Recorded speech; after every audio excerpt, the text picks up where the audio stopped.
નમસ્તે, અમે શ્રી પન્નાલાલ પટેલ પ્રાથમિક શાળા ક્રમાંક 289 લલિતા ચોકડીમાંથી આવ્યા છીએ. અમારા માર્ગદર્શક શિક્ષક શ્રી દર્શનાબેન શાહ છે.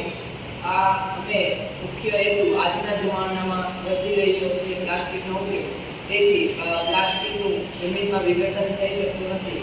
આ હેતુથી અમે પ્લાસ્ટિકનો પુનઃ ઉપયોગ કરી વિદ્યાર્થી જીવનમાં શૈક્ષણિક રીતે ઉપયોગ થાય તેવી રીતે અમે અમારી કૃતિ લઈને આવી ગયા છીએ. આ છે પ્લાસ્ટોસ્કોપ. અમે આને પ્લાસ્ટિકની બોટલમાંથી બનાવ્યો છે. અમે આને બનાવવા માટે સૌપ્રથમ બે બોટલ લીધી, ત્યારબાદ તેને વચ્ચેથી કટ કરી અંદર બ્લેક કલર કર્યો, જેથી અંદર સૂર્યપ્રકાશ ના આવે, અને બંને બાજુ ઢાંકણમાં કાણા પાડી અને નેત્રકાચ અને વસ્તુ કાચ લગાડી અને નીચે એક LED લાઇટ ફિટ કરી, જેનાથી નીચેના સૂક્ષ્મ કણો જોઈ શકાય. તેથી અમે આનું નામ પ્લાસ્ટોસ્કોપ આપ્યો છે.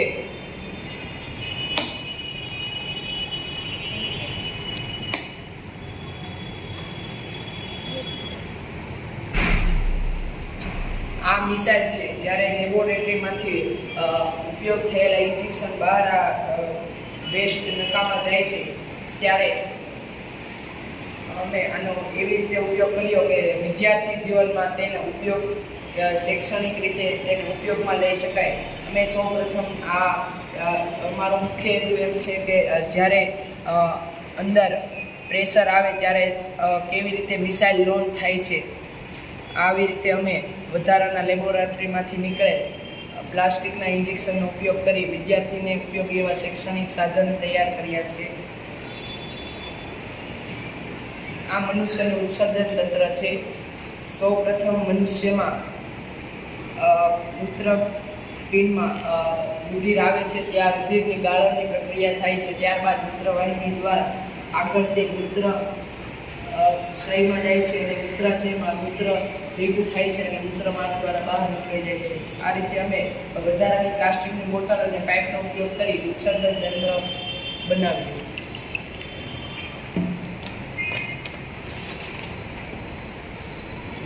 આ પેટ્રોલિયમ વિભાગીય નિષેધક છે.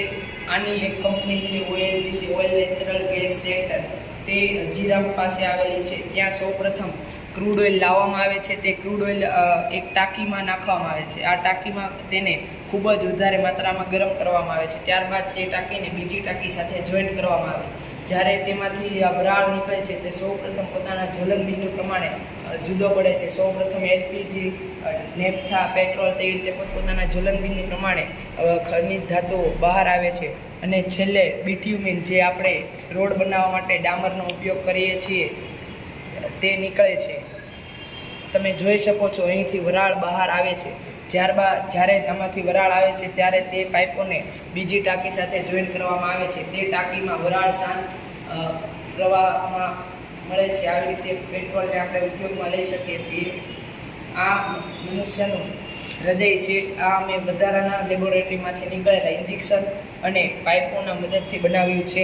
સૌપ્રથમ હૃદયમાં મહાશિરા દ્વારા રુધિર આવે છે. તે કાર્બન ડાયોક્સાઇડ યુક્ત શુદ્ધ હોય છે. તે મહાશિરા દ્વારા જમણા કણકમાં આવે છે.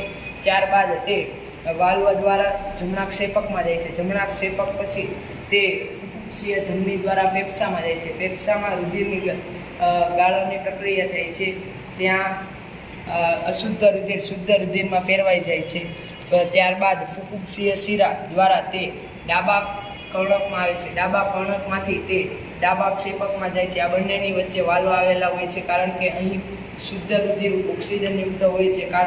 તેથી અહીં રુધિરની પ્રવાહ ખૂબ જ વેગમાં આવે છે.